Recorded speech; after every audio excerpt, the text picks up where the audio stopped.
Dr. Felicia graduated with a PhD, and she is now a PI of an active research lab at a well-known university in the United States and is on a tenure track. She would likely be promoted once she got her tenure, which includes a large raise and a nicer office with a window. As a result, she's under some pressure to both receive research funding from granting agencies as well as to publish results from her studies on cancer prevention within dairy cows. She attends a national scientific meeting and is introduced to Dr. Karl, an investigator from Germany, who is working on mastitis in dairy cows. During their conversation, which extends over beers at a local pub, he explains that one particular type of infection in his cows results in an immune response that produces tumors in approximately 4% of the cows.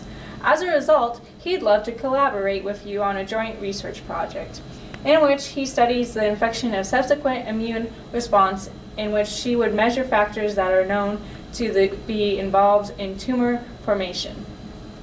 She accepts his proposal and offers to send over an experienced graduate student or technician to collect tissues. However, 3 weeks later, she finds a cooler with tissue samples from her colleague.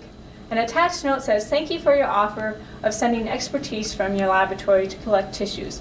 We would be more than happy to do that at some time, but however, we had an important trial going on and decided to go ahead and collect the tissues from you in this instance.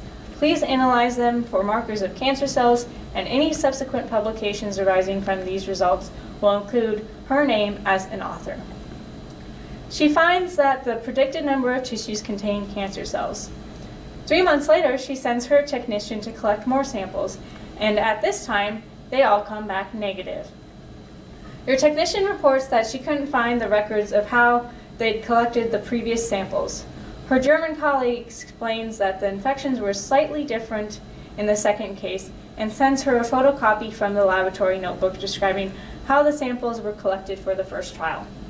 He also sends her a manuscript that he wants to send to a very prestigious journal, one that would almost guarantee her tenure in the future.